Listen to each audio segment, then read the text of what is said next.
Good morning, guys. Welcome back. Welcome to Take It to Trial. Hope everybody had a wonderful weekend. A lot of you guys were probably watching those finals last night. As you drop in, make sure you hit the like and subscribe button. And also post your comments in regards to what you think in regards to the current trial that we're watching. So we're on day 4 of Ronny Walker trial. We're in Hillsborough County, where he stands trial for the cold-blooded murder of a 14-year-old girl, Nilexia Alexander, in Tampa Heights. If you don't know, the prosecutors allege that he lured this teen who was a runaway and brutally murdered her. It's a lot of twists and turns in this case. And in regards to the witness that was in the car who's been charged with accessory, and there are claims of jealousy and betrayal. And we have, some video evidence that the prosecutors have presented. So as I stated, we're on day 4. We're live in the courtroom. Today, I believe the prosecutors are going to be wrapping up the case for the most part. I'm going to get us right in. Let's get us started here. Hi.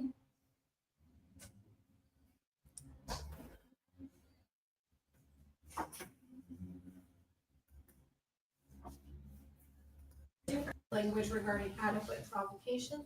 Mr. Terry's instructions do not include that. You're asking for that instruction? We are, and that would be as to first and second degree murder. So Judge, we're objecting to that. I don't see if there's any evidence of heated passion based on adequate provocation. Let me know if there's any problems with the volume. I'm going to go ahead and try to turn it up a little bit. In this case, she was sitting in the back of a car, and it was Ronny Walker who confronted her. There's no evidence of any heated passion based on adequate provocation that's been presented to this jury. I think it's just confusing to present that particular portion of the instruction. And there's no evidence of that.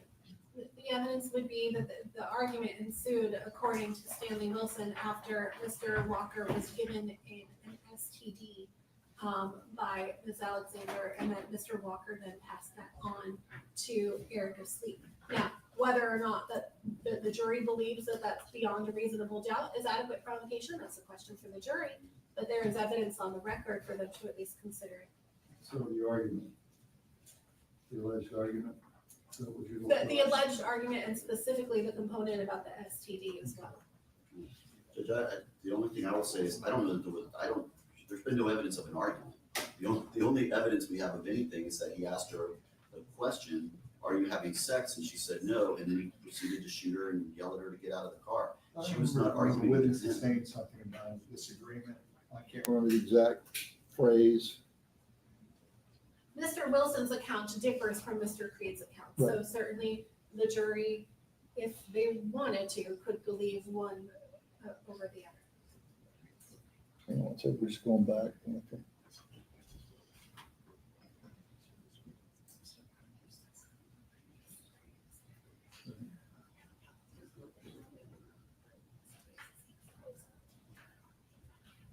Judge, while the state does not believe that it really applies in this case at all, I don't know that it really makes that much of a difference because there's no evidence of that, so I don't think the jury's really going to consider it. So if that's going to be a sticking point for the defense as far as this instruction is something to requesting it, we're not going to. All right, I'm not what Creed said, so. Yeah. Yeah. All right, based on what Creed said, I'm inclined to give it regardless, so we'll add that instruction. And does that take us to the entirety of 7-1, or are there any other? Nothing additional to 7-1. All right. 7-2. I'm sorry, that's 7. That was 7-2. 7-2. That was, all right. So Yes. 7-1 was fine. Correct. You're adding the provocation language in 7-2. Yes. That takes us down to 3.4, lesser includes. Okay. And no objection to 3.4. So we have second degree murder and manslaughter as the two lessers, correct? Correct. All right. 7.4, murder in the second degree definition. Just, again, the adding of the adequate provocation language. Okay, I'll do that. And 7.7, manslaughter. No objection to 7.7. 21.8, tampering with physical evidence. No objection to that. Judge, now just so the court's aware, ours differ here. Yes, mine left off the finding of the capital murder, so yours is the appropriate version. Okay, I just want to make sure that I wasn't reading incorrectly when I put this together. No. Okay, all right. 3.3a, carrying, displaying, using, or threatening to use. These go towards the modifiers, correct? Yes, 3.3a, there's no objection. That applies to the first degree murder, second degree murder, as well as manslaughter. 3.3d, No objection to 3.3d. principles theory. Certainly an objection. I figured. All right, state, well, you're gonna argue for the principle. What's your argument? Judge, this was if they want to believe, or if they want.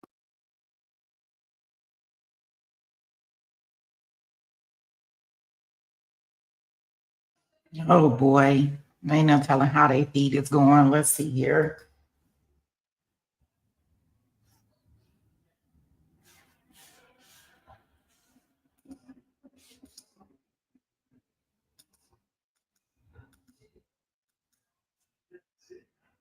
I wish they would get this feed correct. I love poor TV. They have awesome feeds. Let's see here.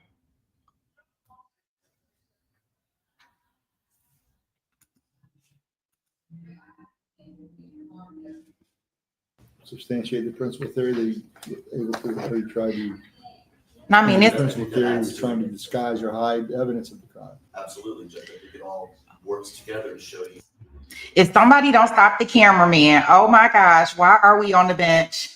What is going on? I know they just going through jury in regards to the charges, but I do not want to look at her purse. I hope they correct this very, very soon. We'll see. He was an aiding and abetting and His assisting. statement on the jail call, the DNA was still found in his car. Yes, Judge. All of that, I think, would lend credence to providing the argument for the principle. Defense. Yes, I have a few things, Judge. I sent some case law last week. So I'll cite for the record Dixon v. State 401 7 3rd 610. This is from the 2nd District Court of Appeals. And this is a January 2025 case. Also, Oh my gosh. So you see the cameraman was just coming back with like his stand. I guess he had to lay his camera down. He must have forgot that is still on. So hopefully he'll get it set up back very quickly for us. Hang in here, guys. sent and cited Shavers v. State 86 7 3rd 1218. In a crime, one must have a conscious intent that the crime be done and must do some act or say some word which is intended and does incite, cause, encourage, assist, or advise another person to actually commit the crime. So, and the fact that we're having this conversation, Judge, would almost be comical if it were for the serious nature of what we're here to talk about. That the state of Florida would have the nerve to get up there and ask this detective questions about there being no probable cause whatsoever that Robert Creed could have been the one to shoot and kill Nilexia Alexander. And then in the same breath, represent to this court that there is evidence on the record that perhaps maybe Ronny Walker acted as a principal to Robert Creed and that Robert Creed could have been the one to actually kill Nilexia Alexander. That's what the state's done here. But putting that aside, right, even so let's assume now that Ronny Walker is not the shooter and that it is in fact Robert Creed, okay? There would have to be some evidence that Ronny Walker was aware of Robert Creed's intent and plan to commit premeditated murder or even second-degree murder or a manslaughter, right? We heard evidence that the area that this car stopped in, this is specifically the dead-end area, is not a good area of town. It is an area known for drugs. Mr. Walker could have simply just been thinking that he's dropping them off for these two to go engage in some sort of a sexual act. We don't know. But the point is that there is no evidence on the record that there was any sort of meeting of the minds between Mr. Walker and Mr. Creed that a crime was going to be committed here. And with that being said, right, even if, let's say, Mr. Walker is just the driver of the car, he doesn't know this is going to happen, it happens, and he drives away. That does not make him a principal to the commission of the actual crime. In order for him to be principal in the getaway theory of the vehicle, the textbook scenario that Mr. Terry is explaining, Mr. Walker would have to have been made aware that the crime was going to be committed. And we're at the stage where obviously there doesn't have to be evidence beyond a reasonable doubt, but there has to be some evidence that somebody acted as a principal. And there is none. None of that evidence comes from anything that the state has introduced. If the best that they have is the mere fact that Mr. Walker parked his vehicle at a dead-end street, again, there's no evidence that he indicated or that he was aware that this was going to happen. And that specifically, I would refer to the Shavers case, Shavers v. State. And the discussion about principal and Shavers comes actually at the very end. I think it's like even the last paragraph of the court, where the court specifically says, although there was evidence that Shavers attempted to solicit others to aid and abet in robbing the victim, there was no evidence that anyone agreed to act in concert with Shavers to commit the robbery. Shavers then goes on to talk about the principal instruction and talk about the fact that the victim was shot, and that the only evidence, there was no evidence that if the other defendant did shoot the victim, that Shavers aided or abetted him.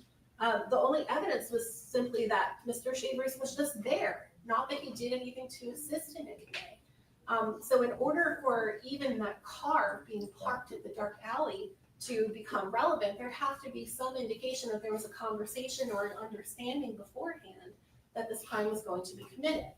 And then the court also just asked the state about the second charge, the accessory after the fact charge. So first of all, I would remind the court that the state's theory here as to accessory after the fact is not that Robert Creed actually did anything to aid or help Mr. Walker to physically get away from the murder, but that it comes when Mr. Creed lies to the police about a month later or weeks and weeks later. You asked about drawing the comparison between the tampering charge and what effect that might have on the principal. No, that's clearly an after the fact type of Right, thing. exactly, right? So again, does not go to any sort of meeting of the mind or of such. So there is no evidence on the record that anybody acted as a principal. Anything further from the state?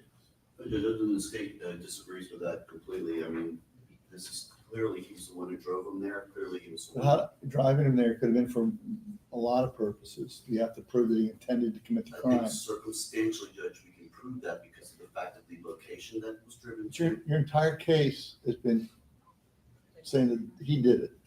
Correct, but we can argue dual theories. I know that, but where's the evidence of that first part of the principal theory? That he drove him there, that he assisted and aided and abetted in how this occurred. Based on the circumstances of the case and how it comes out, it's very clear. Judge, we also have sent some case law to your honor as well. Do you disagree that Mr. Walker was trying to have known that Mr. Creed was intending to kill Alexander when he drove him there? Judge, we believe that evidence shows that he did know, and even if he didn't know at the time that it was occurring, he then continued to participate and assist and aid while the event was ongoing, Judge. He drove, there's no other basis, no other reason why this man would be picking up a 14-year-old girl and driving her to a remote location, an isolated location, a dark location, beside a vacant lot, and then turn off the lights of the car, while the shots are going off, clearly turn the car back on, turn the lights off, and assist the person in getting away. All of that adds up, Judge. Well, I mean, I'm not in about any anything case- happened after the In shooting. any case, Judge, if there's a bank robbery and you have a person sitting outside as the getaway driver, we don't often have, but the No, but he intended to commit a bank robbery, and then the bank robbery is inherently dangerous, and then you're talking about felony murder. No, Judge, just the fact that when you prosecute the getaway driver of a bank robbery, we don't often know what the conversation was, but the circumstances and evidence surrounding it indicate that the person did know. That's where our argument is here. Circumstances indicate so completely around all of this clearly show that he had an understanding of what was going to take place. And that even if he didn't right at the time, while it was taking place, he then continued to assist and abet. This occurred outside the vehicle. He drove away from that scene either with the murderer or he was the murderer. Either way, he assisted and aided at that moment as the crime was occurring. He clearly knew as it was occurring, so he can definitely have formed the intent that it occurred and assist and aid as it's happening. So all of that adds to the principal theory. If he didn't know what was happening, he would have driven away, or he would not have driven him away. But he did, clearly, in his circumstances after, continued to add to the fact that he knew what was going to happen, the way he subterfugely hid everything, the way he drove away secretly. All of that is all of one continuous action, Judge. The driving to the location, the driving away subterfugely. All of that is a continuous crime that aids and assists in the principle of the murder itself.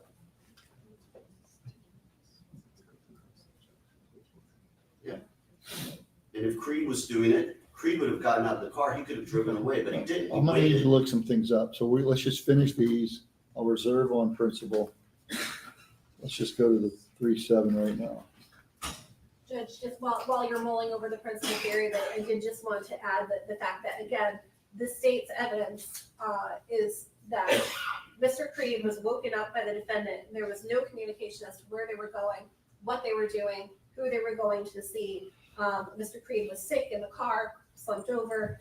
Again, no conversation in the car. So again, nothing to indicate as to anyone's awareness that a crime was about to be committed. Okay. The 3-7 standard, Yes, standard, no objection to 3.7. 3-8 weighing the evidence. Witness, the first 5 are always the same. Yes, Any evidence of 6?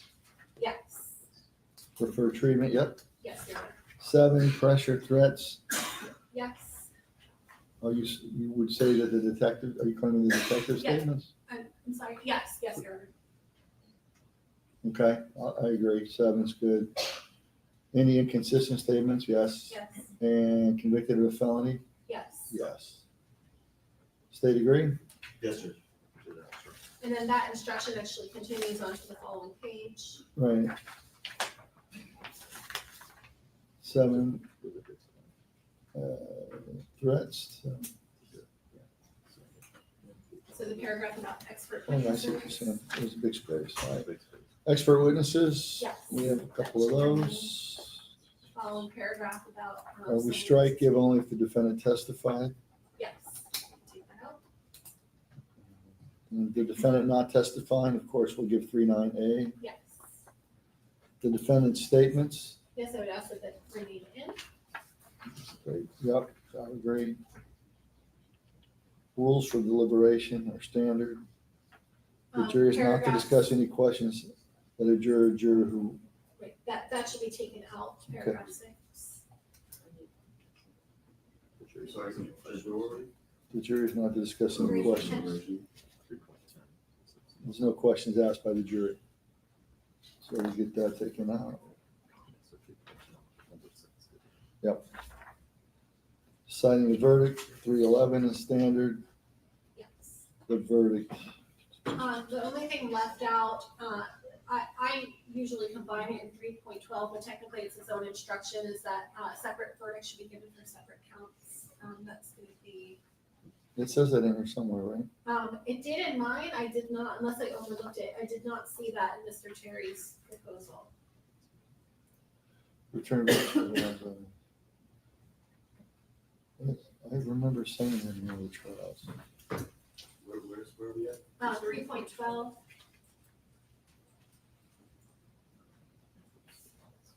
What are you saying is missing? a separate crime is charged in each count of the charging document, and although they have been tried together, each crime and the evidence applicable to it must be considered separately, and a separate verdict rendered as to each. So that's, That language should be in there. it should, and we Yes, can do it it should. either as its own separate instruction like it is, or we can just add it to 3.12. Any problem with just adding it to I'll 312? just add it to 312. All right. Submitting the case to the jury, 313, No objection. and then let's go with the verdict form. My only comment as to the verdict form would be count 2 for the finding of whether the tampering was related to a criminal trial proceeding, or investigation. That should have an interrogatory similar to what the other ones do, where the jury checks either yes or no. Yeah, there's no yes or no, it's just Right, the and one. I understand if the jury checks it, we can insinuate that that's what they intended, but I Right. think it's cleaner just to do. Just so we don't predispose them to anything. Yes. So just take out the blank in front of tampering and add a yes or no.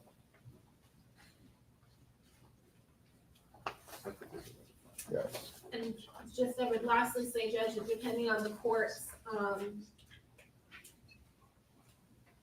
never mind, I'll hold that for a moment. Thank you. Right. Can you move count 2 a separate page? So that count 2 and the guilty and not guilty are all on the same page? Mr. Terry, you understand what I'm talking about or not? Sure, it's gonna be, It's just a format issue. I'm sorry, the verdict form. Yeah, count 2 of the verdict form should probably be entirely together on one page. So we just space it down so it's all on page 2.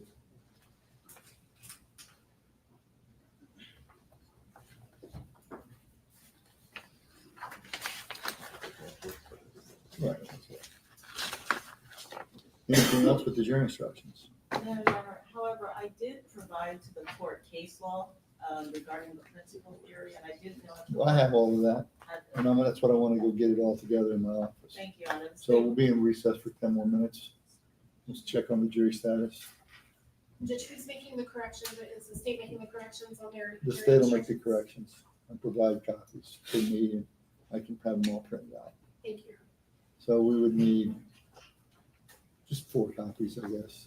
One to give to the jury, one for me to read, and one for y'all. Do you give them each juror their own copy? I just give them one. Okay.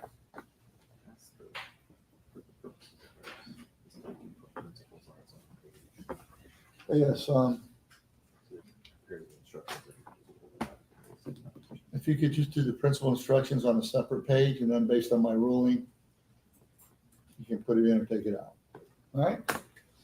We're in recess for We're number gonna 10. have the ruling before it closes, correct? I'm gonna give it to you in about 10 minutes. Okay, As we soon have as I some come case back. law being sent to you as well, so. Okay.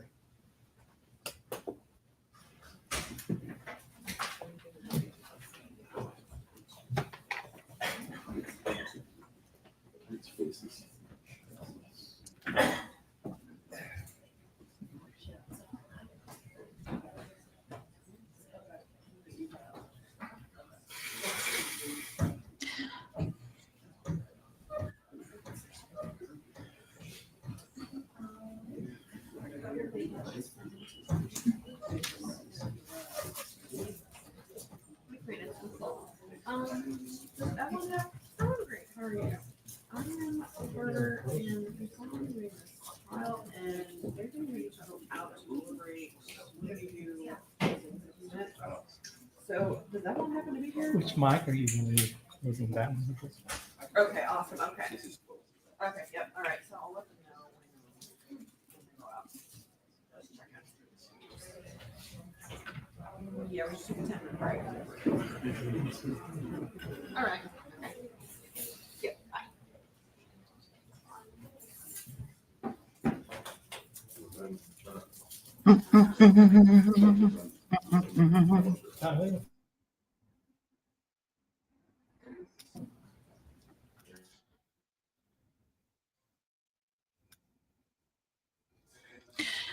So it looks like they're going to take a 10-minute break.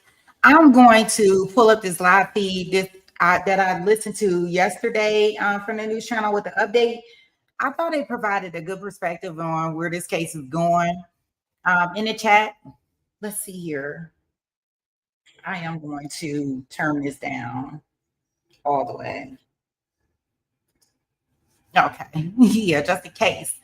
So I am going to turn on, I was looking at this news feed yesterday in regards to like the week 1 wrap up that I found very interesting. Just give me a second, guys, and I'm gonna pull it up for us to view. Considering that today we don't have any TiVo time, I had to start it on time, so it kind of changed what time we have for fast forwarding through these breaks. So they say they'll be back in 10 minutes. I'll keep monitoring, but in the meantime, let me pull up a little video that I had seen yesterday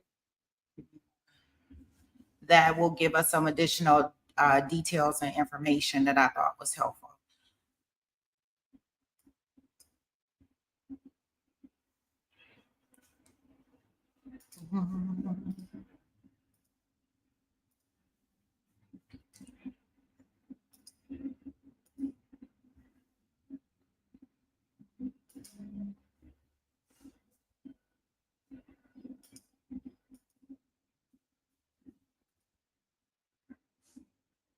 Man accused of killing 14-year-old Nilexia Alexander is about to enter its second week. Now, the jury of 10 women and 5 men will decide if Ronny Walker is the one who pulled the trigger the early morning of May 6, 2022. In the last few days, brought critical testimony from the only apparent eyewitness in this case and the mother of the young teen. Fox 13's Evan Axelbank is in the newsroom to give us the latest on this case and a preview of the week ahead. Evan. Well, Brianna, the question the jury has to answer is whether they believe the 2 witnesses who said they were there when Ronny pulled the trigger or that Ronny confessed to them. But the defense argues there. Now, just remember, like our witnesses, one of them say that he was in the actual car at the time of the murder. And he was so afraid for his life that he did not notify the police or anything. And then our second witness is somebody that states that Ronny actually confessed to them that he murdered Nilexia. So both of them are convicted felons. Both of them came in with orange jumpsuits.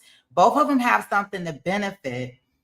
I haven't heard anything in regards to a motive. Not to say that the prosecution has to prove a motive, right? But I haven't heard anything to say he has like done it. I know they do have DNA evidence in the vehicle. So, and the phone was actually in his vehicle too. I mean, but I don't think he's denying that she was in the car. The defense strategy is that they are saying that Ronny did not kill her, that Robert Quincy Creed committed the murder. I'm gonna finish. There are legitimate reasons to question their statements. The only other person in the car the morning of May 6th was Robert Creed, who said on the stand that Walker not only pulled the trigger, but threatened to kill him too if he ever said anything. He at first withheld information from detectives, but during a second interview said Walker shot Nilexia Alexander numerous times. Then Creed said Walker threatened him at the scene and then from jail.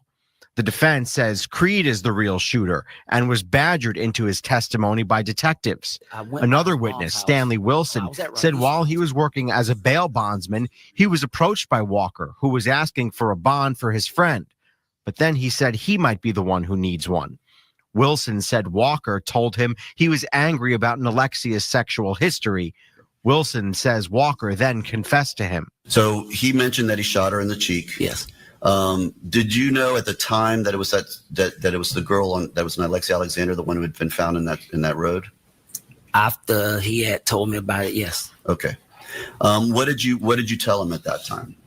I thought he was crazy. And in that prior statement, you said that Mr. Walker told you Quincy or Q was the one that shot the girl, correct? Yes. Okay.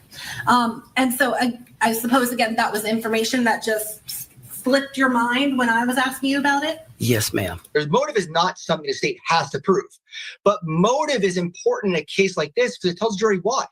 Look, the person in the car with Ronny Walker didn't have any motive to kill her, but Walker did. When Nilexia's mother, Ashley Alexander, was called to the stand, she was not called because she knew what happened that night.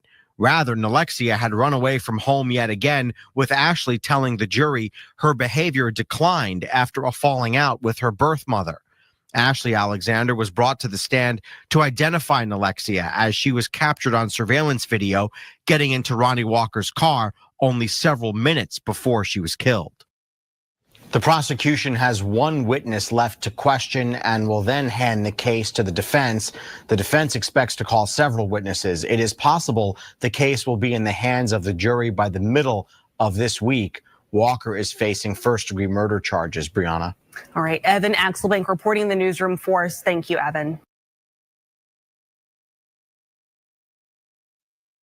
So I asked, with the information that we just kind of heard and how we've been following the trial, what do you guys think?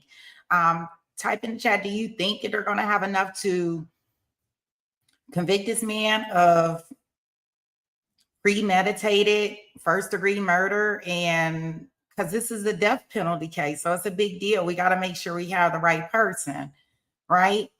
And I guess with some of the things that they're saying, like, I don't know. So please definitely place in the chat what you think in regards to the trial. I got my coffee here, and I'll be keeping an eye out in regards to the information when they're going to be back in court. I know I am also following, I don't know if any of you, my fellow justice seekers, I am going to say that I am following that Monica Cimitelli. I know her trial is over, but today she's being sentenced, and I'm kind of interested in what they are going to sentence her to in regards to the death of her husband by her boyfriend. I don't know if any of y'all seen that trial, but her boyfriend, or the person that she was having an affair with, he had went on the stand and said that he, did the murder. She didn't have anything involved with it, but the jury still convicted her of murder of her husband and conspiring to murder her husband. And so she's going to be sentenced today. So I'm kind of following that trial, that sentencing today, while we're in the midst of this trial. Give me 1 second. I'm going to check and see where we're at in regards to this. Maybe seeing if we can get some TiVo time.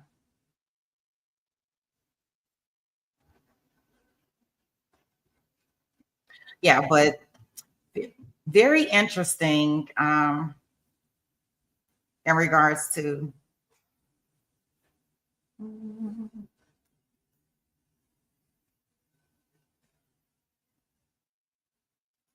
No, it doesn't look like they're back yet.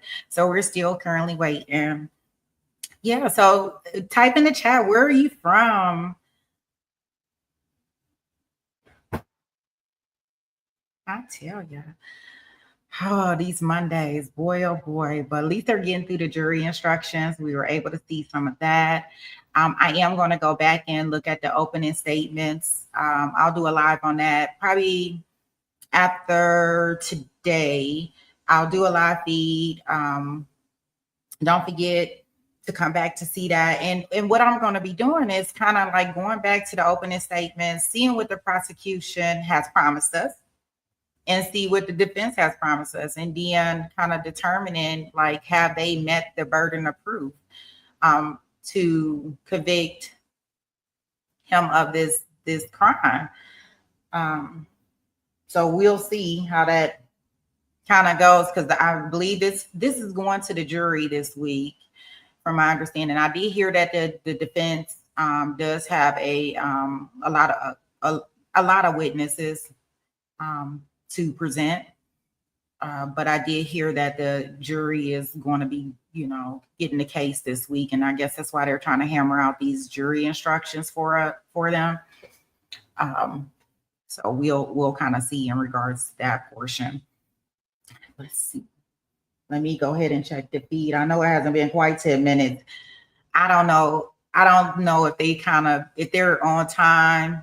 We'll see, because the last couple times that I've been streaming, to be honest, like, I had TiVo time, so I was kind of streaming late so I can be able to fast forward through the break, so we could just kind of like go through the trial all together versus to having to wait with these breaks or anything. Is anyone following any other trials or looking at any other trials at this point in time?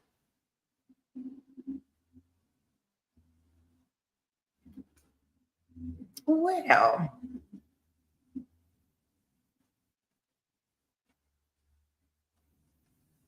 let's see here.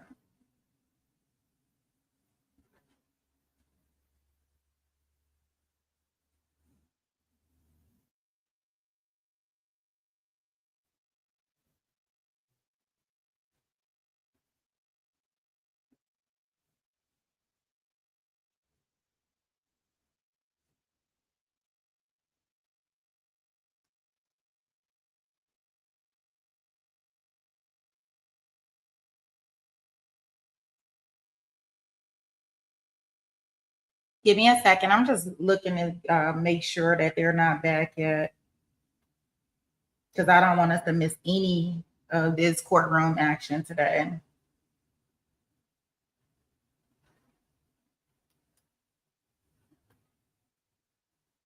Let's see here.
Yeah. Here.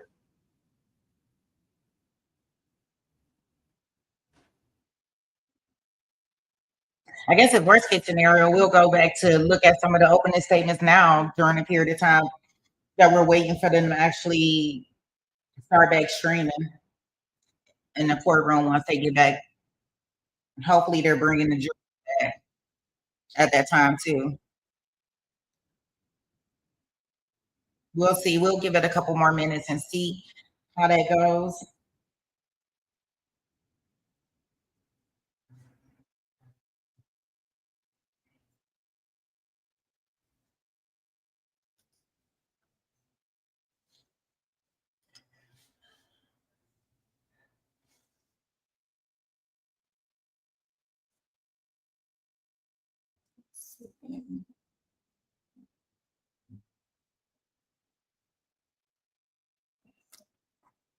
But I definitely find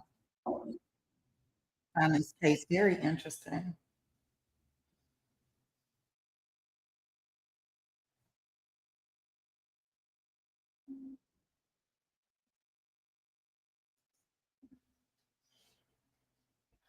Let's see.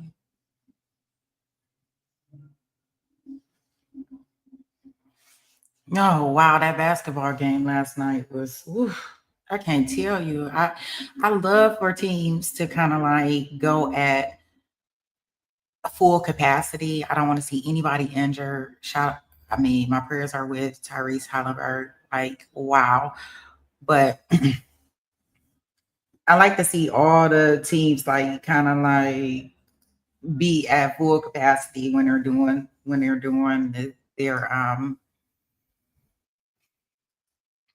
they're doing these kind of finals, so we can know who's the best of the best with all the people involved, right? And when I seen him go down last night, I was like, oh my gosh, like no, no. And it was kind of like, I thought they were going to hang in there. Like, I really did. And yeah, it didn't happen. But hopefully next year, there'll be some additional stuff coming in. But yeah, definitely, um, definitely a heartbreaker for Indiana, to say the least. Let me see what they're doing in regards to the court. It looks like they're still kind of like on a break here. And they're actually from the feed, they're actually like doing all of commercials.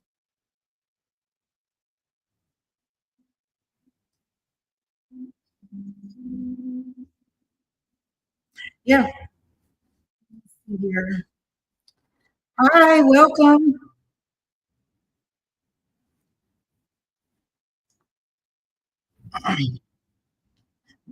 Up here.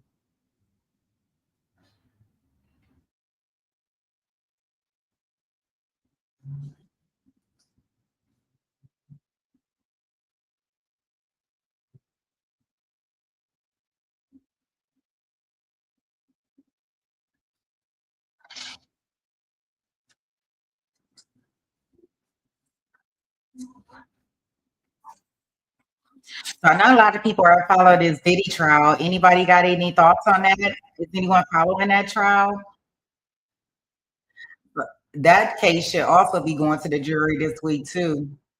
A lot of information, a lot of things the prosecution has to prove in that case. We'll see how they do, but that's definitely a massive case. I was looking at that case and I did do some videos on it.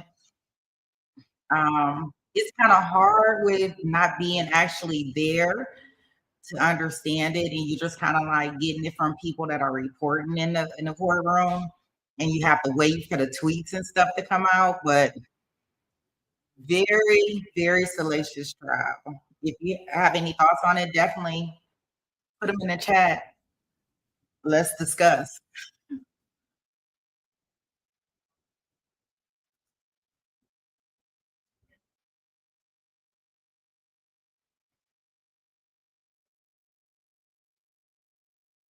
Yeah, so they're still on break.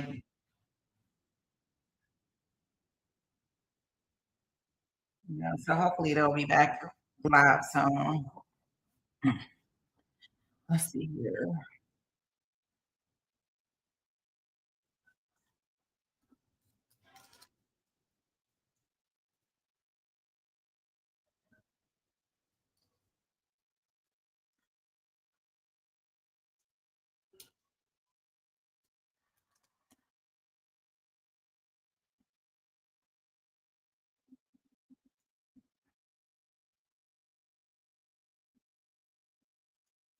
So let's go.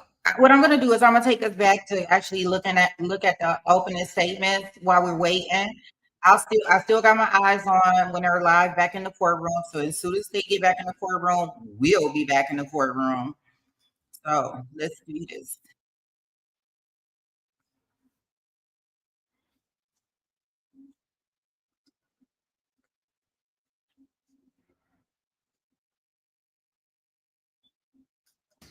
It wasn't her first time running away from home.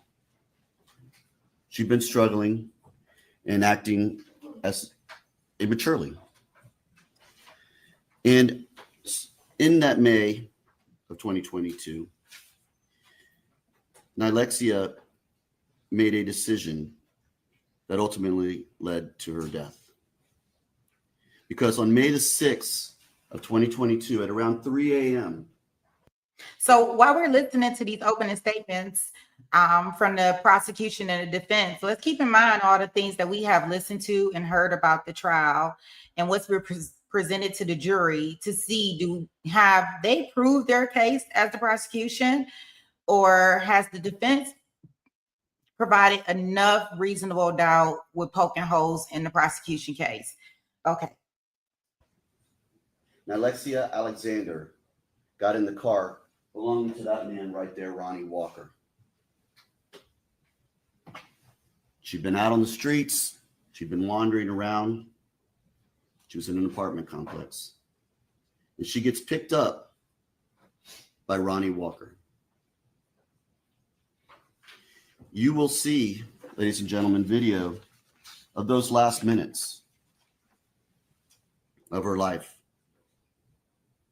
You will hear how Ronny Walker had been driving around looking for her and found her just blocks away from where he was living.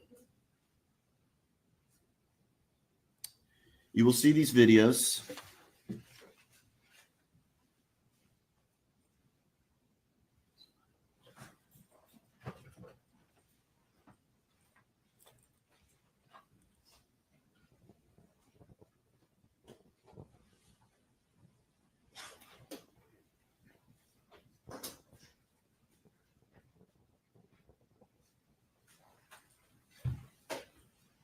And you will see Nilexia. You will see her walking around with a cell phone in her hand and a cell phone charger around her neck. The video will show her walking into that little area, down that little alley. And shortly after that, you will see a black car driven by that man, Ronny Walker, pulling into that same location. From a Ring camera at a residence there, you will see Nilexia Alexander get in the car belonging to Ronny Walker. That, ladies and gentlemen, will be the last time she is seen alive.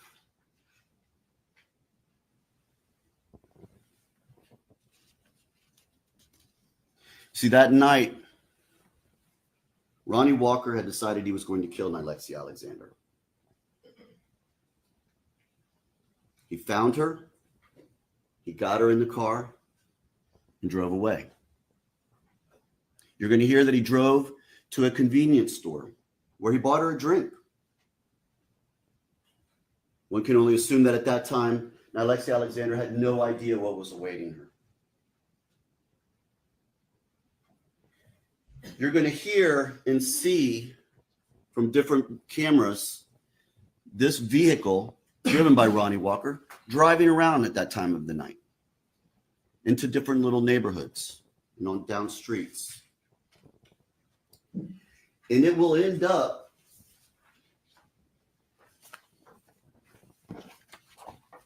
in a neighborhood around Flora, Nebraska and North Highland Avenue. It will end up right next to a vacant field where you see that blue spot. That's a dead-end road in a vacant lot. You're going to see that vehicle pull into there. We have video, ladies and gentlemen, and you will see that car pull into there. The car will turn down onto Flora, Nebraska, drive down to the end of the road. You will see it coming back down Flora, Nebraska, and pause and stop right next to that vacant field. The lights will go off of the car. 50 seconds will pass. The lights will come on, but then immediately the lights will turn back off and the car will drive away with its lights off. During that time, Ronny Walker shot and killed Nilexia Alexander and left her body in that vacant field.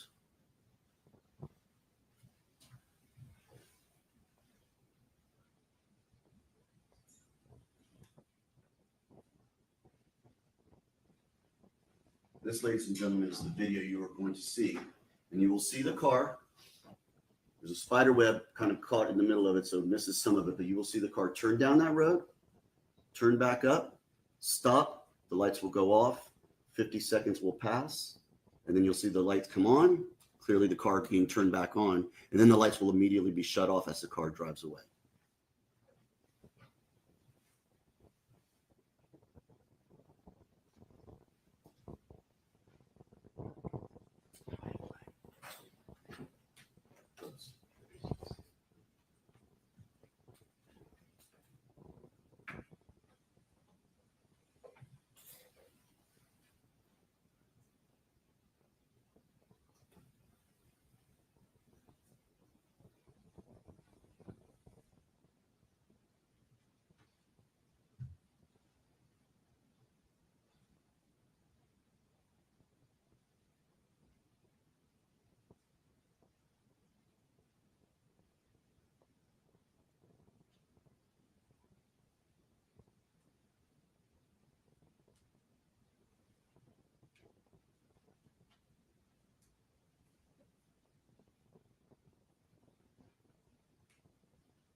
car comes back and stops.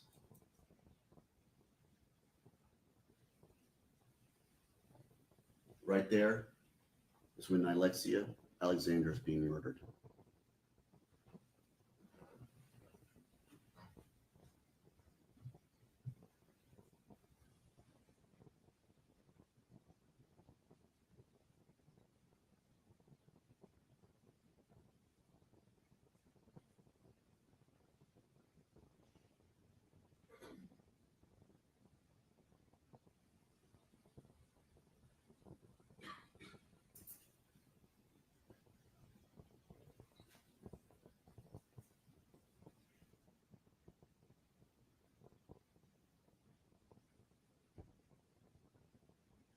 Lights come back on, lights are off as the car drives away.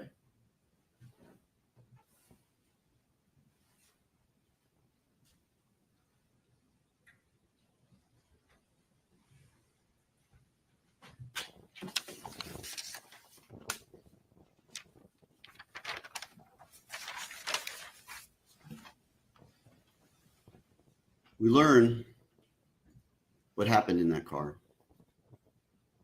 We learn that because we are later able to ascertain the identity of the passenger in that car, Robert Quincy Creed.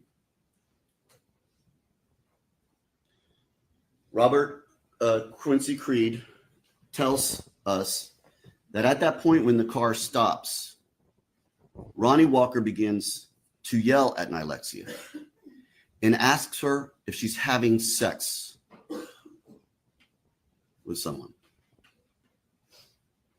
He's not exactly sure what the whole screaming is about or the argument about. And at that point in time, wasn't paying a lot of attention until suddenly he hears a gunshot in the car and looks over and sees Nilexia Alexander holding her chest and sees Ronny Walker holding a silver or a chrome firearm in his hand. Ronny Walker orders Nilexia out of the vehicle after being shot, and she gets out of the car. And Ronny Walker gets out of the car with her. She walks a couple feet away from the car, at which point she is shot 3 more times in the head, one of them within 12 inches of her face. You'll see the stippling to her face, which a medical examiner is going to tell you means that gun was within 12 inches of her face. Intentional, premeditated. Her body's left there on the field. And as you see from that video, the car quickly drives away, lights off.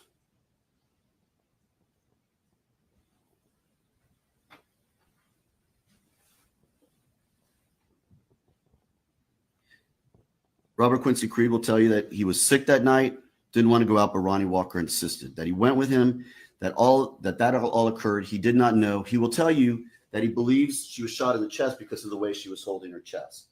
That he did not see how she was shot outside, but he thought he shot 2 more times. We have audio evidence, ladies and gentlemen, and you're going to hear from another camera the actual shots that occurred and the timing of those shots, which was at 3:08 a.m. And you're going to hear one shot, a significant pause, 4 more shots in rapid succession, another pause, and then another shot. 6 times Ronny Walker shot that gun. Shot her once in that car, and then shot her outside the car, executing her. Now, Robert Quincy Creed, ladies and gentlemen, is an accomplice, as you know. He was charged with accessory after the fact. He has pled guilty to that. And he has a prior felony record. And you're going to hear that his phone had contact with Nilexia at some point in the past as well. We're not here to tell you that Robert Quincy Creed is completely hands off of this. We know he was involved as well. That's why he was charged.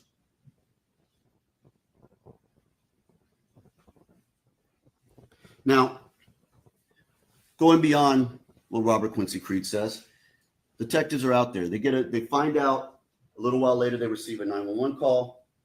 They go out to the scene and they find a body. Nilexia Alexander. At this point in time, they don't know who this body is. They don't know who she is. And you'll see pictures of the crime scene. You'll see pictures of the body of Nilexia Alexander and how she was discovered abandoned in that crime scene.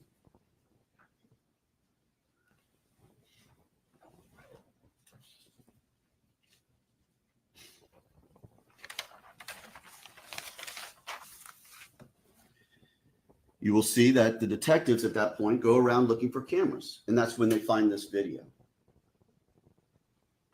So at this point in time, they have a description of a vehicle. They have Nilexia Alexander's body, who they haven't yet even identified. And that's it. And ladies and gentlemen, that may have been the end of it. A case gone cold with the body of a 14-year-old runaway left on a vacant lot. That could have been the end. But it wasn't. Because Nilexia Alexander left a clue. She left a lead for the detectives. Nilexia Alexander left her phone in the back seat of that vehicle. And Ronny Walker didn't know that. So I'm going to come back to that in a moment. But first, ladies and gentlemen, let me talk to you quickly about the crime scene. Detectives come out. You're going to hear the investigation that they did at the crime scene. At the crime scene, they find Nilexia Alexander. They don't find a phone, but they find the cord that you saw around her neck in that picture. The charger, and they find a bottle of a drink that she was drinking at the time. They find a shell casing, they find some blood. They don't see much else. Nilexia Alexander is taken to the medical examiner's office where an autopsy is conducted. She is shot once in the shoulder that comes out through around the clavicle area. She's shot 3 times in the head. And again, one of those very close shot. The detective who was running the crime scene, who you will hear from, Detective Aaron Campbell, believes there's got to be something more out at that crime scene. Now, remember, when they're doing this crime scene, it's the middle of the night. It's dark. You could see how dark it was in that video. This is a dark, vacant lot. There's no lights. There's nothing to see. So he goes back out there. And when he goes back out there, you're going to hear that he finds 2 more casings. And he also finds 2 projectiles in the ground. All of these casings match up. They were all fired from the same gun. So 4 casings are total of found.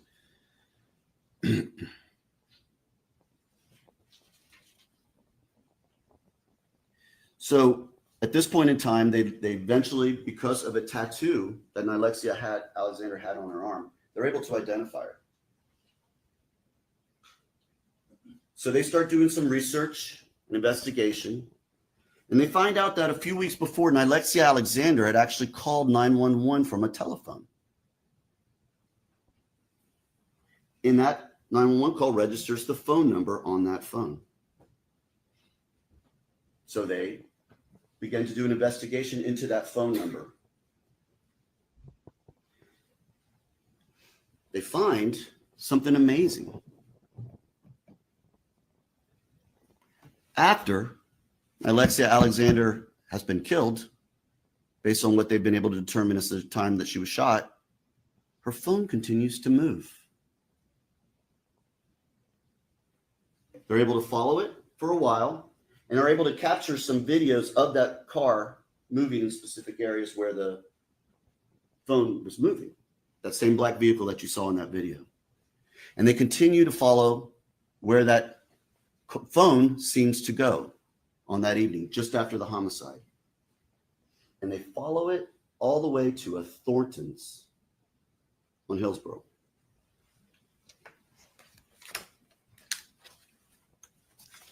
And at that Thornton,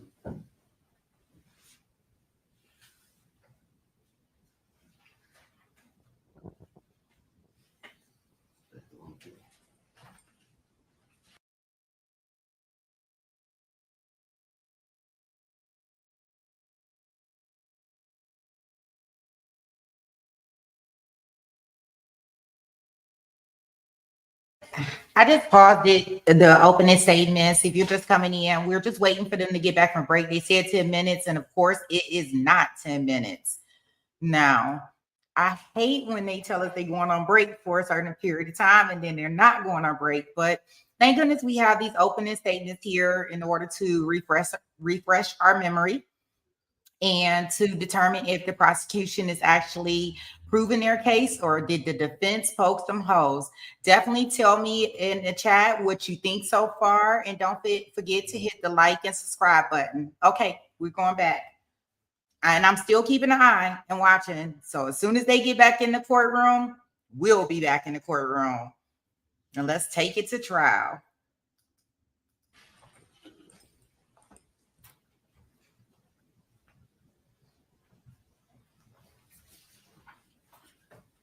And at Thornton's, they see that car pull in.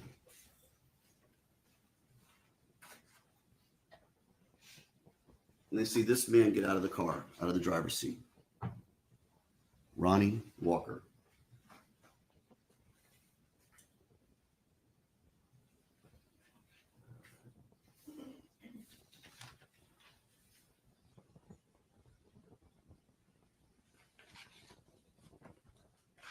They now have a face. At this point in time, they haven't identified him, but they know that's the car. They know that car is there at the same time that Nilexia Alexander's phone is there. And they now see a gentleman wearing this jacket, which will become important as well, getting gas. They also see someone get out of the passenger side. Again, they can't identify, but they know that there were two men in that car, the driver, Ronny Walker, this passenger, who they will later identify as Robert Quincy Creed.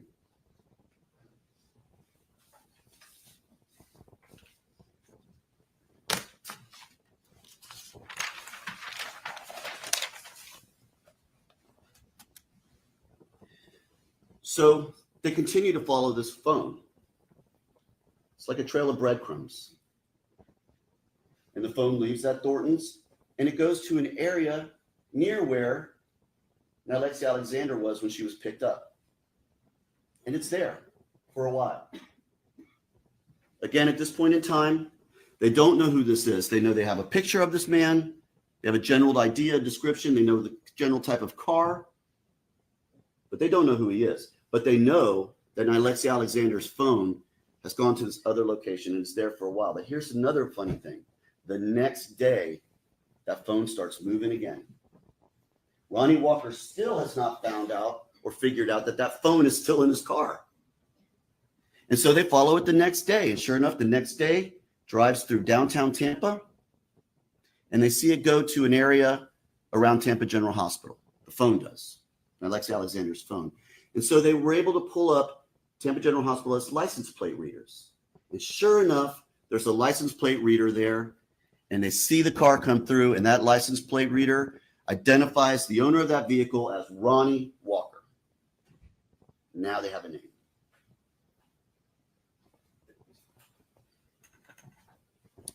So they then attempt to locate Ronny Walker, and they don't find him at first, but they notice that the tag has a thing on it that says Giant Motor Sales. So they realize that it was purchased at a used car dealership, Giant Motor Sales. So they decide to go to Giant Motor Sales. Talk to the person there about the purchase and see if maybe it has a locator on it or something. And when they get there, lo and behold, who is there but Ronny Walker himself? Turns out Ronny Walker worked there. Now, by this point in time in the investigation, the phone is no longer pinging. Clearly, the phone had been discovered and discarded. So they get there and they immediately meet with Ronny Walker, who proceeds to tell them various things that are clearly provable lies. He gives the wrong name of his girlfriend. He indicates someone was with him at Tampa General Hospital who they later find out was not with him.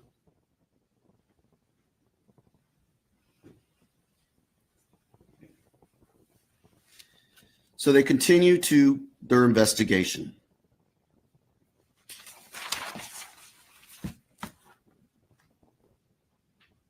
The car is at the Giant Motor Lots. It's clearly impounded and taken into evidence. The car is searched. No phone. Nilexia Alexander's phone is not in that car. And they proceed to look for any evidence in the car, any blood, anything like that. And you're going to hear from a crime scene investigator who will tell you how they do that. And one of the things they do is this thing called Blue Star, which lights up kind of an ultraviolet light when there is iron or something that could potentially be blood in the car. And sure enough, on the back passenger driver's side, or back seat driver's side passenger, in the little area, when you open the door, that little door jamb area, they see what looks to be some sort of substance, and they swab it, and it tests positive for blood. That blood, ladies and gentlemen, is Nilexia Alexander's blood. It was a mixture. It was Nilexia Alexander and Ronny Walker and some other unknown individual. Not Robert Quincy Creed, but some other unknown individual. But Nilexia Alexander was the main one. They also learned that Ronny Walker at that time had a girlfriend by the name of Erica Sweet. He gave a different name for her, Erica Roberts or something, but her name was Erica Sweet. And they learned that he was living with Erica Sweet at the time. And it turns out Erica Sweet was only a couple of blocks from where Nilexia Alexander was picked up. And also, interestingly enough, the phone, Nilexia Alexander's phone, that whole night was in an area associated or where Erica Sweet lives and Ronny Walker lives.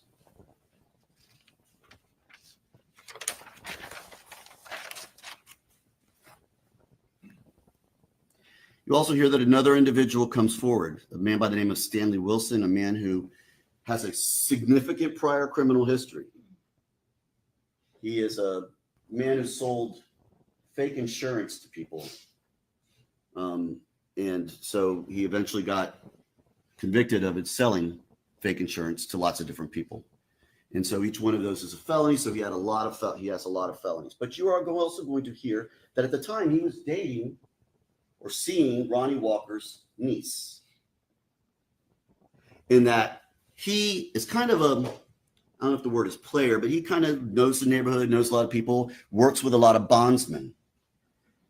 And he will tell you that Ronny Walker approached him one day and said, "Hey, I might need a bond."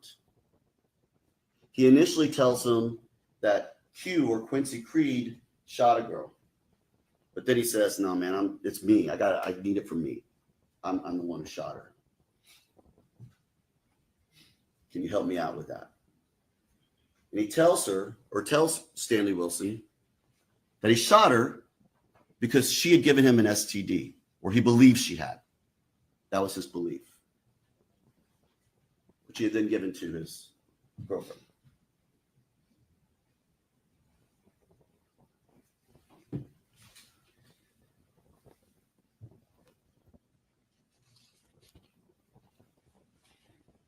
The evidence, ladies and gentlemen, will show you that Ronny Walker picked up Nilexia Alexander, drove her to a secluded spot, shot her multiple times, including once in the face at close range, drove to the Thorntons with her phone after committing this murder,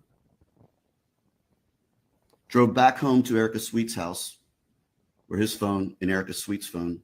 And that's another thing. Erica Sweet had a phone also. Ronny Walker at that time didn't have a phone, but Erica Sweet did. His girlfriend, what he called her wifey. And that night at 3 a.m., sure enough, Erica Sweet's phone's moving. And it's moving along with Ronny Walker's car. And at a certain point, and you will see video of this, both Erica Sweet's phone and Nilexia Alexander's phone are moving completely together. They're both in the car. And then they both come to stop at the residence of Erica Sweet.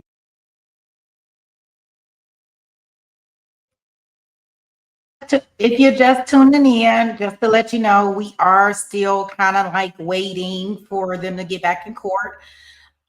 I'm not sure exactly what time they're going to get back in court, but I definitely know when they get back, we'll be back. So I'm still currently monitoring when they enter the courtroom back. It was supposed to be in a 10-minute break, and I think they've been gone for about 30 minutes now. So we just went back to look at the openness statements to determine if the prosecution has proved their case, and if the defense has poked holes, provided some reasonable doubt. Please let me know what your thoughts are in the chat. If you feel that the prosecution has proven their case, tell me why or why not. If the defense has provided reasonable doubt, also let me know your thoughts on that. All right, I'm gonna go back to the opening statements while we're waiting. Where Ronny Walker was staying.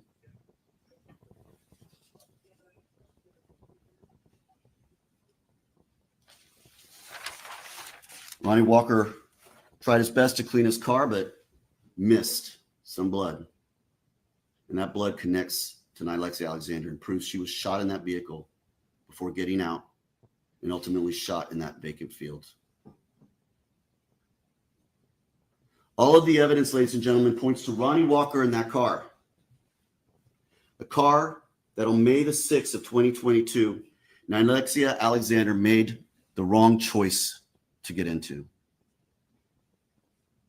And ladies and gentlemen, at the conclusion of this case, the state is convinced that you will make the right choice and find Ronny Walker guilty as charged of first-degree premeditated murder. Thank you.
May it please the court.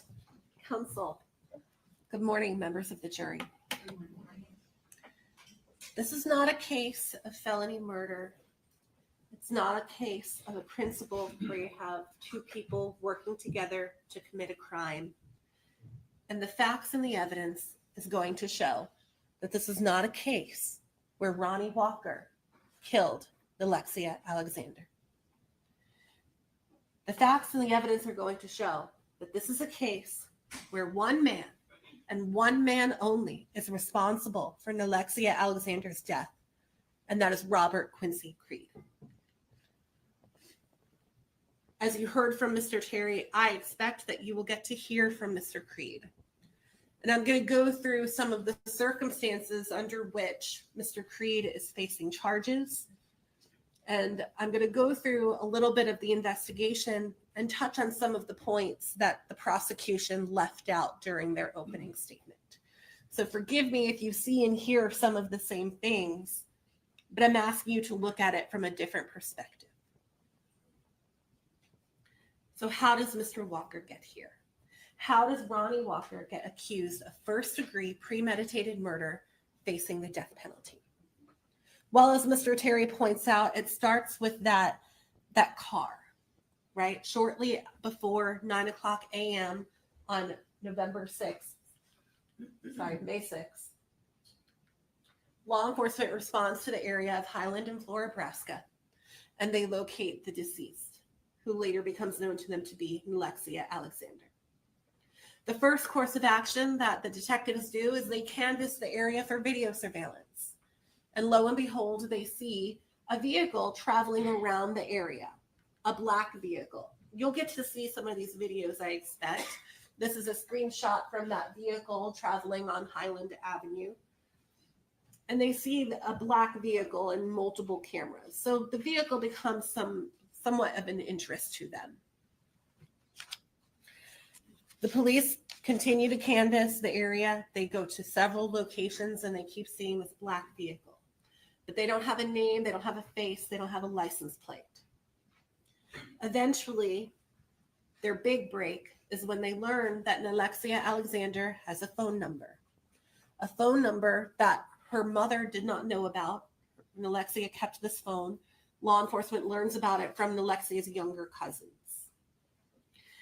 When they're able to pull the phone records from Nilexia Alexander's phone, they then are able to see different locations that she was at during this time period that law enforcement is interested in, right? We're talking about roughly 3:00 a.m. on May 6th and thereafter.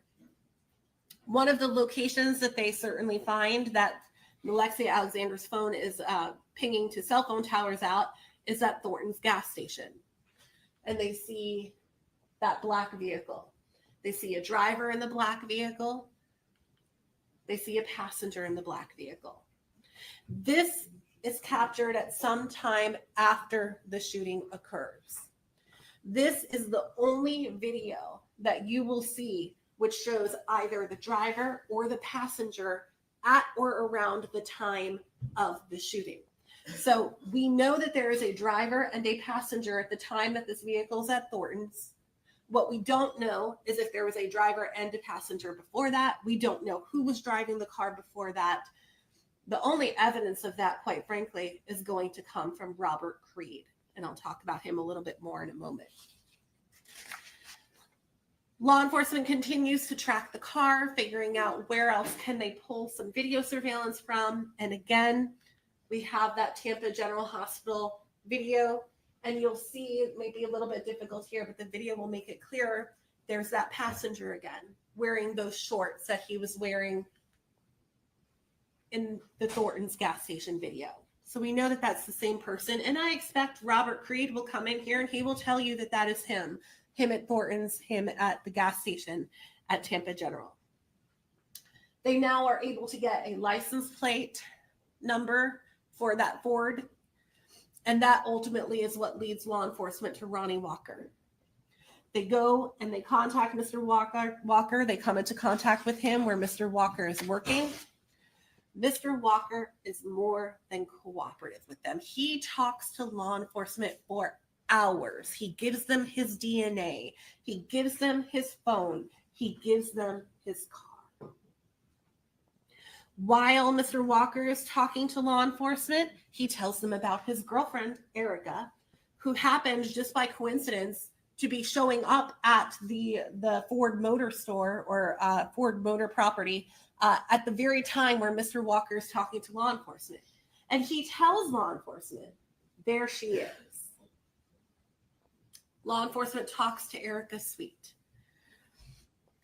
Law enforcement is able to get phone numbers for Ronny Walker. They're able to get a phone number for Erica Sweet. Law enforcement then pulls phone records for Mr. Walker, pulls phone records for Mr. Sweet. What the evidence is actually going to show is that Mr. Walker, in fact, did have a working phone at and around before and after the time of the shooting. Back in back in May of 2022. And you can see there are multiple phone calls, text messages made on May 5th, May 6th, and the records will be introduced. You'll be able to see that clearly this phone was in use. Law enforcement then tries to cross-reference. Well, we have a phone number for Nilexia Alexander. We have the phone records for Ronny Walker. And so let's see if the two are communicating. They are not. There is no crossover, no social media, no phone records, nothing to indicate that Mr. Walker even knew who Nilexia Alexander was. When they get the phone records for Erica Sweet, there are a couple of things that are of interest to law enforcement. One of them is going to be that there are some phone calls that are made around the time and in the early morning hours of the shooting. There are some text messages that are sent as well. What the evidence is going to show, members of the jury, is that those phone calls, those text messages, they were not made by Ronny Walker. They were not made by Erica Sweet. They were made by the person who had possession of that phone, Robert Creed. And you will know that because I expect you'll have a chance to see a text message sent from Mr. Creed to his cousin, telling his cousin, hey, this is Q. You will know that it's Robert Creed using the phone because I expect that you will hear some evidence that the phone numbers being used and being called, those are connected to Mr. Creed's family. No connection to Mr. Walker, no connection to Miss Sweet. Why is this going to be important?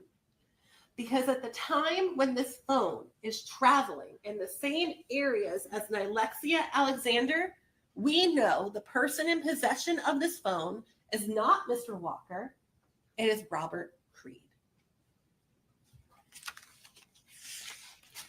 This name, Robert Creed, started coming up a lot in the investigation. So naturally, Detective Wieland, who's the lead detective in the case, I expect you will hear from him.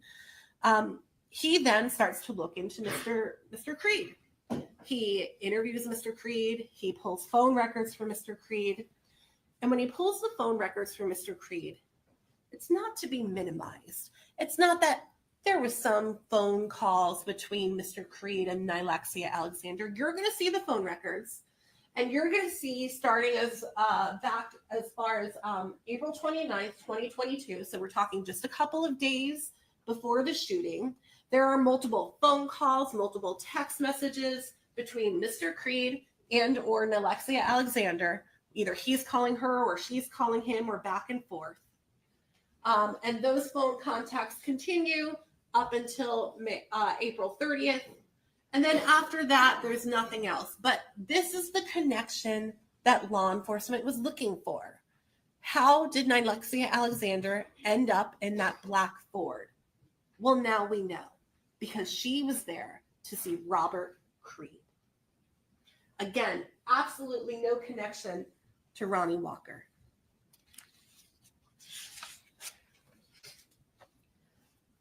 The investigation continues. I expect the next thing that you're going to learn is that in June of 2022, law enforcement in the state attorney's office made the decision to charge Ronny Walker with first-degree murder. And they charge him essentially for a few different reasons. I expect you're going to hear Detective Wieland testify about this. One, it was Ronny Walker's car that is seen driving around the area. Two, Ronny Walker, they believed, was at the gas station at Thornton's sometime after the shooting. And three, the DNA that was found in the car. But I want to talk to you some more about the DNA. I'm going to go back a couple of slides. You're going to hear from someone who tested the DNA. You're going to hear from a DNA expert. And that person's going to explain a few things to you. One, they cannot say whether or not definitively that is blood that they located in the car. There are some chemical tests that they can do. Sometimes these chemicals can cause a false positive for blood. A cleaning agent, for example, can often cause a positive result for blood, even though it's not blood. So that's the first thing they'll tell you. Two, they cannot tell you whether or not that blood, if it is blood, belongs to Nilexia Alexander. They simply don't know. Even if there is blood there, if you have what is called a mixture, they can't tell you which person contributed that blood. So when Mr. Terry comes up here and tells you Nilexia Alexander's blood is found, the evidence will show something different. Three, when we talk about a mixture, it is not as though we are talking about the DNA gets in a particular location at the same time. What I expect you will hear from the DNA expert is that a mixture simply means is that one person's DNA is found in the same location as another person. They can't tell you whose DNA got there first, whose DNA got there second, whether the DNA got there at the same time. Even though DNA evidence is quite powerful, there are limits to that DNA. Despite all of these things, right? Despite the fact that law enforcement believes that this is Ronny Walker's car, Ronny Walker's at the gas station, Ronny Walker is in the Tampa General Hospital with the same place as the phone. All of the same things you will hear are exactly true for Robert Creed. He's at the gas station. Robert Creed, and in fact, Robert Creed's the one with the connection to Nilexia Alexander. What I expect you're going to learn is that law enforcement has a bit of a problem at this point. They don't know what happened inside that car. They know that it's Ronny Walker's car, but that's about as much as they know. So I expect you're going to learn that at some point there is a second interview done with Robert Creed. During the first interview, Robert Creed denies knowing Nilexia Alexander. When they confront Robert Creed with the phone records, Robert Creed says, no, that's not true. That's not me. I don't know who this person is. I don't know anything about someone dying. The second time you hear that an interview is done with Mr. Creed, you're going to learn that at that point, the interview goes a little bit differently. Because what the evidence will show is that that interview starts off with the detective telling Mr. Creed, if you don't tell me that someone else did this, we're going to have to charge you with murder. What you're going to hear is that the detective tells Robert Creed that Ronny Walker's lawyers are pointing the finger at Mr. Creed, saying he's the one that killed Nilexia Alexander. And what the evidence is going to show is that the detective then says to Robert Creed, if Ronny Walker just shot and killed her in the car because he was mad at her, just tell me that. And then, and only then, you will hear that Robert Creed, for the first time, changes his story and says, that's exactly what happened. And from there on out, Robert Creed mimics, repeats what the detective had told him. You will then hear that Mr. Creed is interviewed multiple other times by other lawyers after he is arrested. And there are a couple of important things to keep in mind. Robert Creed is never arrested for the murder of Nilexia Alexander. He's not arrested as a principal. Again, this isn't a felony murder. The prosecution arrested one man and one man only, and that was Ronny Walker. They arrest Robert Creed for accessory after the fact. But I expect when Mr. Creed comes in here to testify, he's not going to be able to tell you what exactly he did as an accessory after the fact. He's going to come in here and tell you that he pled guilty, and the only reason he pled guilty is because he didn't want to go to prison for the next 30 years. And that if he comes in here and tells this story that was repeated to him by the detective, he believes he's going to get to go home. He's going to get a benefit for his testimony.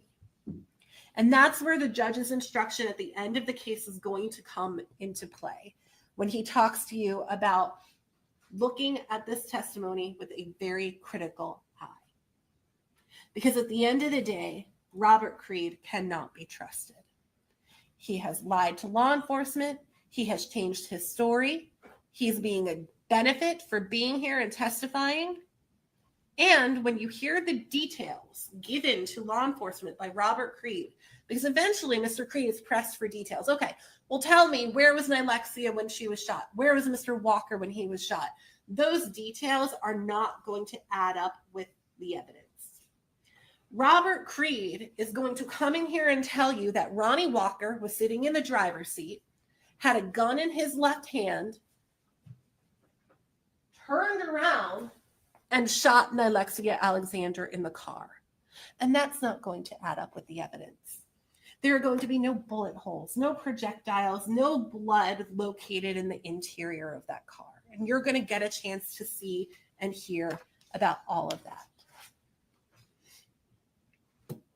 I expect, as Mr. Terry said, you're also going to hear about Stanley Wilson. And I won't spend too much time on Mr. Wilson other than to say you're going to learn quite quickly that the timeline given to you by Mr. Wilson is completely off. That when he's saying things are happening, it is verifiably true that it is not happening. And I'll give you an example. Mr. Wilson is going to tell you that he remembers he has a conversation with Mr. Walker where Mr. Walker supposedly confesses. And that conversation happens the day before Stanley Wilson turns himself into jail in Manatee County. He is emphatic about that.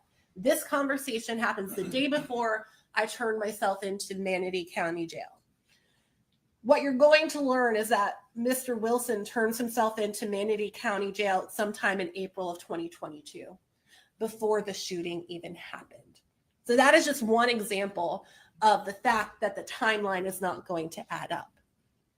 You're going to hear that at the time that Mr. Wilson gives his statement to law enforcement, it's all over the news that Mr. Walker had been arrested. There are some details about the case that had been printed. And the details that Mr. Wilson gives are the exact details that were printed in an article about the case. You're also going to hear that Mr. Wilson, at the time that he gives his statement, he has lots of motive to try and give a statement, to try and help the prosecution convict a murderer. You're going to hear that Mr. Wilson was in a world of trouble. He had been in jail, bonded out, committed more crimes, bonded out, and he was about to have his bond revoked. He was about to be in a situation where he would have to go back to jail. And it is during that time frame that he has his lawyer reach out to the prosecution and tell the prosecution, hey, Stanley Wilson wants to provide you with this information. And sure enough, the very same day that Mr. Wilson provides this information, you will hear that the state of Florida drops their motion to revoke his bond and Stanley Wilson's able to remain out and about free. You will then hear that Mr. Wilson ends up getting a deal in his cases where he does some prison time, but not nearly as much prison time as his score sheet given to him reflected he should have. And part of that deal is that he, like Robert Creed, is required to be here and required to testify against Mr. Walker. So again, when it comes to that instruction, I expect the judge will give you at the end of the case, you will have every reason in the world to view Mr. Wilson's evidence as critically as you can. I'll repeat what I stated earlier. This is not a case where multiple people are involved in the killing of Miss Alexander. There's one person arrested. The state of Florida has chosen that person to be Ronny Walker. The evidence is going to show that they have chosen wrong, because all of the evidence, and when you go back to that deliberation room, you're going to have the evidence, the photographs, whatever videos, but you're also going to have your common sense. And that common sense is going to show you that Mr. Walker is innocent. He is as innocent as he is today, and he will remain innocent at the end of this case because the state of Florida will be unable to prove their burden. There is not a moment during this trial where the burden of proof will move from this table where these two prosecutors sit.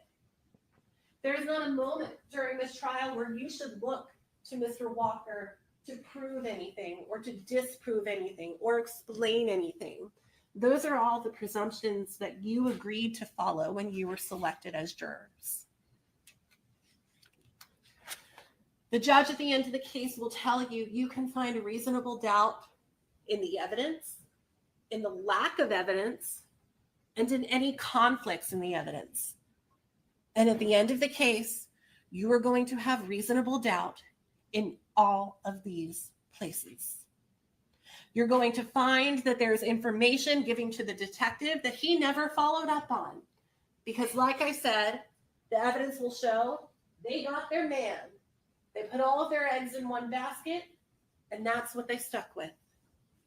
The evidence is going to show that it was not Mr. Walker that shot and killed Nilexia Alexander. It will show that that person was Robert Creed. Thank you for your time and attention. Ladies and gentlemen, the court's going to take a 15-minute recess while we take care of some housekeeping matters. I'm going to get right into that first one.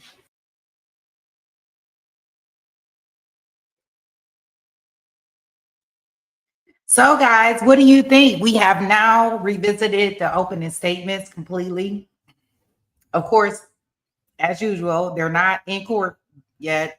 You know, I'm not sure exactly why when they say they're going on the break, and I know that they have all this legal stuff to do and they don't want the jury in the room, but I don't know. This almost seems like a waste of the jury's time when they're hammering these details out during these periods of time. So I know that they have I seen the live. I'm not sure if anybody's following followed the Monica Cimitelli case. That's currently live with her sentencing. Let me see. And we'll just pop in there real quick and see what we see on there. While we're waiting, I'll give it a couple more moments to see. If not, I'll just stop because I almost think they may go to lunch on us. Considering what time it is in Florida, but we'll see. I may have to stop and start the stream back again. But let's go in here and check this out. Give me 1 second. I'm gonna get everything up for us. Themselves, believing they're the true victims here, as was proven over and over and over again by their appalling recorded conversations in custody. And then you have the outrageous manner that this defendant and her lover chose in order to execute Fabio Cimitelli, to murder him in his own. So this is her sentencing and they're speaking about it. I am still keeping an eye out on in regards to when we're going to be back in the courtroom. So no matter what, I will pull us back into the courtroom as soon as they pull up the live feed. Okay. And this is the love affair murder trial with Monica Cimitelli, where her boyfriend or lover killed her husband. And she said she had nothing to do with it. And she was convicted maybe a month or two ago. And now they're doing her sentencing. And they'll probably provide more information as they go along. But if you followed this trial or have any information or want to share your thoughts and comments in regards to her being found guilty, definitely put it in the chat room. I would love to discuss.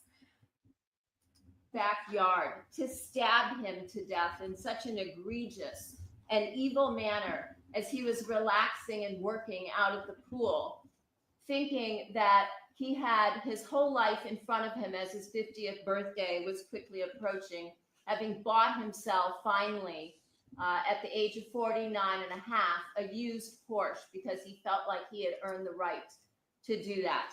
And yet his entire life, his entire future was savagely taken from him for absolutely no reason, stabbed to death in his own backyard.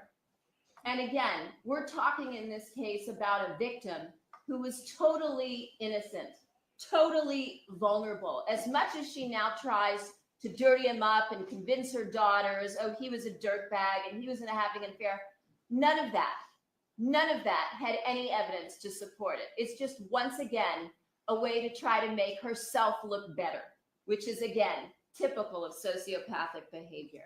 To prey on an unsuspecting, completely unarmed, vulnerable, innocent victim who was viciously slaughtered as if his life had no meaning, when she could have just elected to divorce him. And we've seen this before time and time again, as if his life had no value. And she and her lover showed Fabio Cimitelli no mercy. She's not deserving of any mercy of this court. She hasn't admitted to anything that she's done. She hasn't taken any responsibility for her actions in this case. She's just made one excuse after another, after another, after another, as she will continue to prey on people until the day she dies. I can only hope, as his family does, that Fabio at some point lost consciousness fairly quickly with the loss of blood before he bled out. And I'm sure that at no point in time as he lay there dying, unless he was told by Robert Baker why his life had to end this way. And then to learn that she had planned this murder with Baker to have Fabio slayed initially in a public parking lot, as the court recalls, the night before he was murdered on January 22nd, a Sunday night, when she sent him out to pick up dinner. The sheer arrogance of this defendant is incredibly stunning and shocking, caring not at all for how this would destroy her daughter's lives and the cloud that they will forever live under now going forward based on the Cementili name and what that means. And I know that the law says a jury can't make a decision based on emotion. And so they didn't really get to learn much about who Fabio Cementili was. But I did over the course of almost 9 years as I handled this case.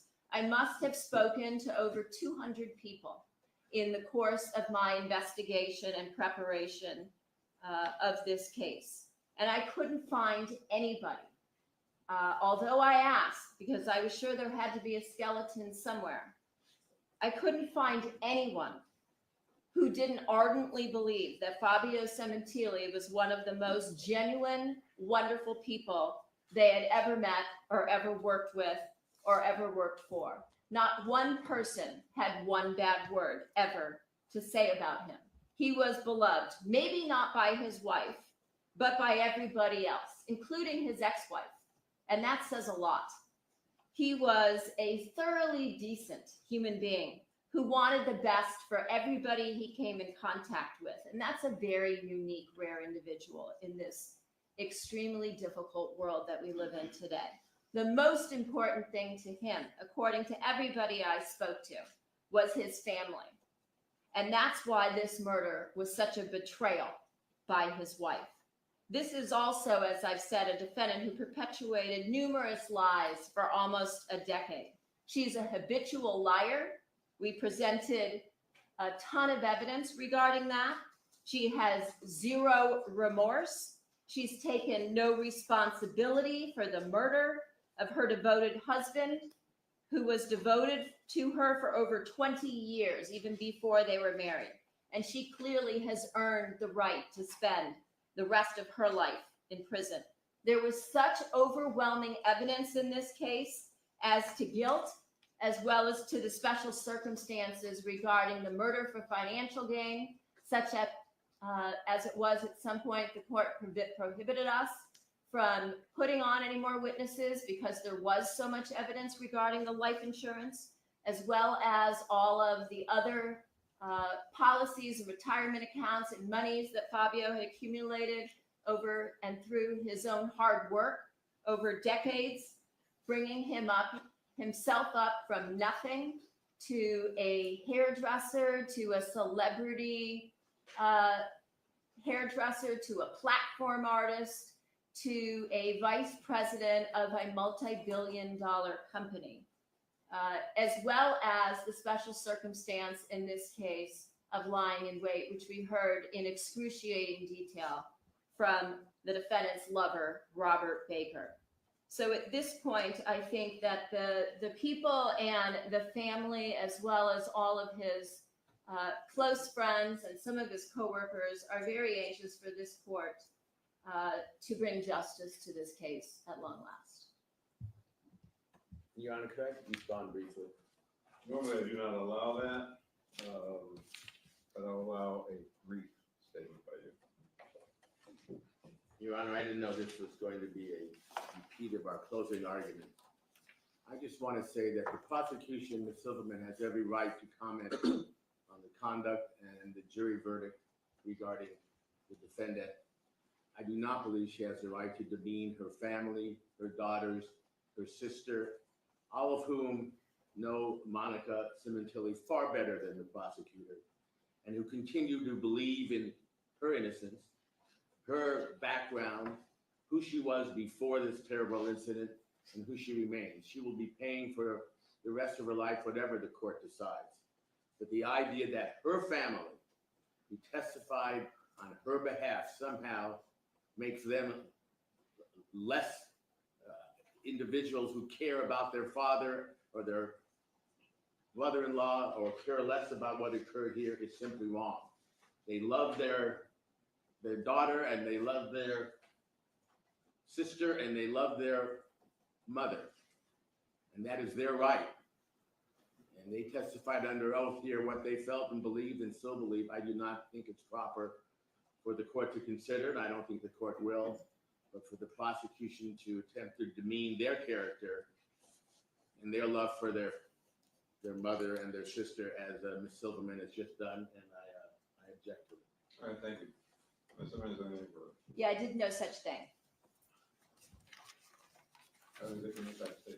There are. All right, if I can, I'm addressing all those that are going to testify or give a statement. You do so at the podium. Identify yourself, please, and you talk to me. You do not talk to the defendant.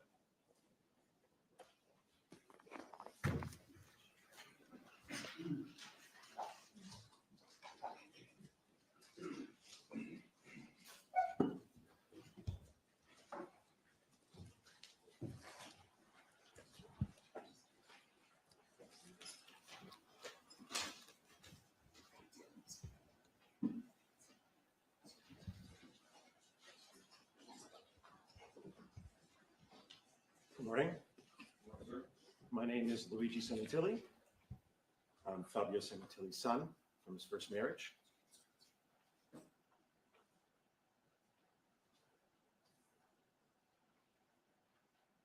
One day, Zarathustra had fallen asleep under a fig tree, owing to the heat, with his arms over his face.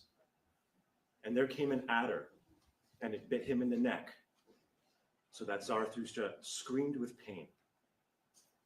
When he had taken his arm from his face, he looked at the serpent, and then did it recognize the eyes of Zarathustra, wriggled awkwardly, and tried to get away.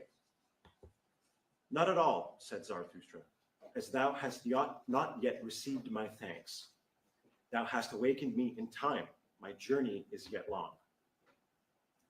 Thy journey is short, said the adder sadly. My poison is fatal. But Zarathustra smiled and said, when did ever a dragon die of a serpent's poison? Take thy poison back. Thou art not rich enough to present it to me. Then fell the adder again on his neck and licked his wound. I wish I could embody this Nietzschean virtue.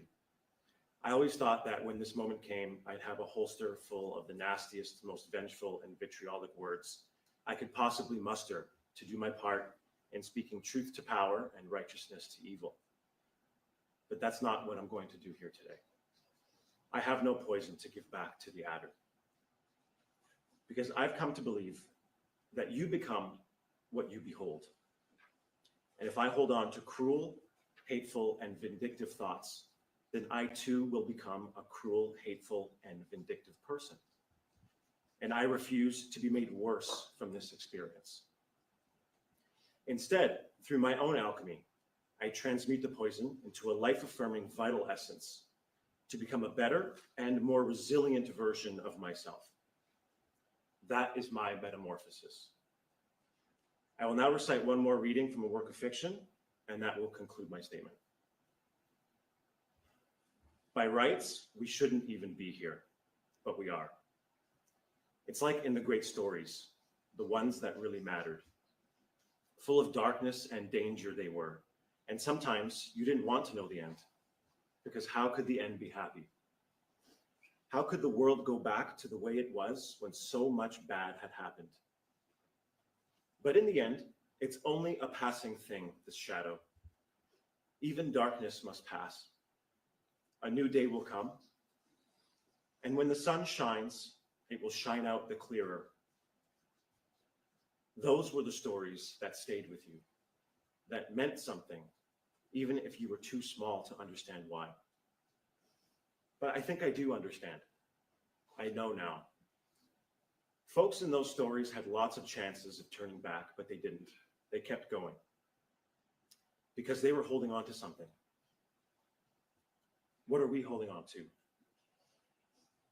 That there's some good in this world and it's worth fighting for. Thank you. Thank you, Mr. Santelli.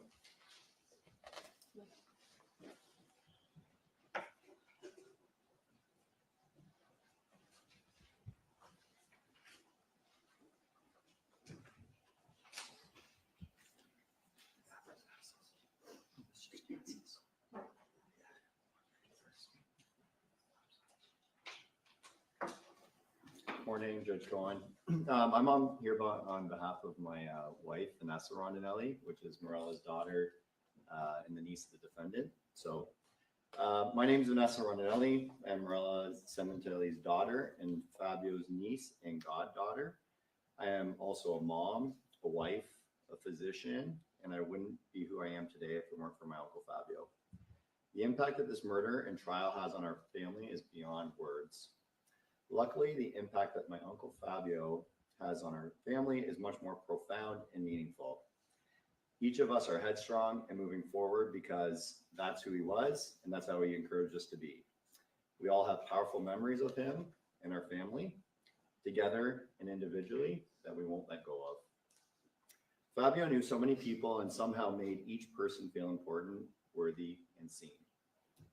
Fabio, his presence was also magnificent, and even though he's gone, his name and legacy magnificently echo through our homes and in our salons.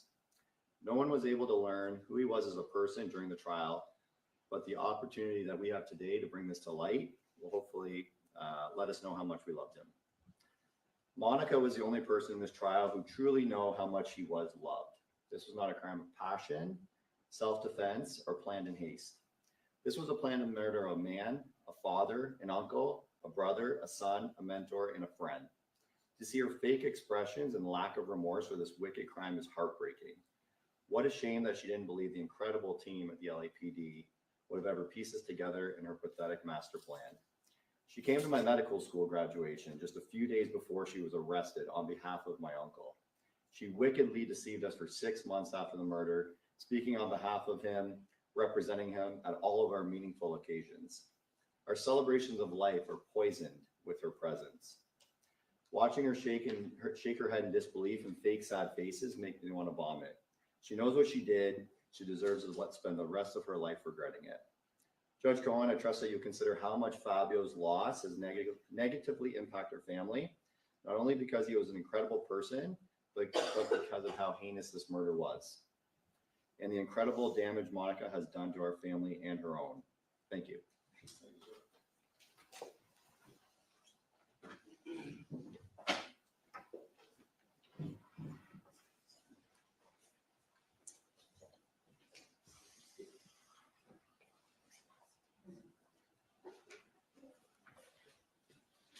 Good morning, Your Honor. My name is Isabel Pacillo.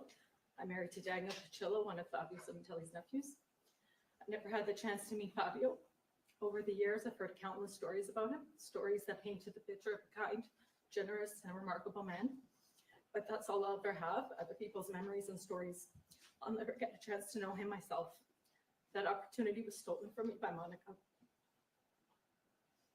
Because of her, I've had to watch my husband and his incredible family relive a trauma so deep, so devastating that the wounds it left will never fully heal. Because of her, my first year of marriage was not filled with the typical joys, celebrating new beginnings and building a life together. Instead, every happy moment was shadowed by grief. Every celebration came with a painful reminder of what was lost. The hardest part has been watching my best friend, my husband, struggle. I've seen him consumed by sadness, anger, and depression. I've sat beside him feeling helpless, knowing there was little I can do other than just be there and hold space for his pain. Monica, you've caused me sleepless nights, stress, constant worry, not just for Daniel, but his entire family. During the trial, I sat in this courtroom for days, followed along when I couldn't be here in person. The evidence presented was overwhelming. It revealed the cold, calculated nature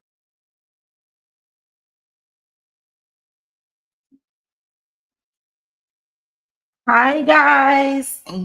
So, we've been waiting for almost an hour for them to get back in the courtroom. They were going through jury instructions prior to them going on break. It appears that their break is a lot longer. So what I'll do is I will stop our current stream and I'll restart it. So just please make sure you have subscribed, you have your notification bells on, and then we'll go right back into the case against Ronny Walker, the death penalty case against Ronny Walker. And let's see if we can get some justice, if the jury will find justice for us in regards to Nilexia Alexander. Until then, guys, make sure you lock in and have your notification bell on, because I'll definitely be putting us right back into the courtroom as soon as they create the live feed. I just don't want to mix up with this other case if we don't have to. So I'll go ahead and end the stream now. I thank you all for joining me, and till part 2 of today of the state of Florida against Ronny Walker. Thanks for joining in and tapping in. This is Take It to Trial, and I'll see you shortly.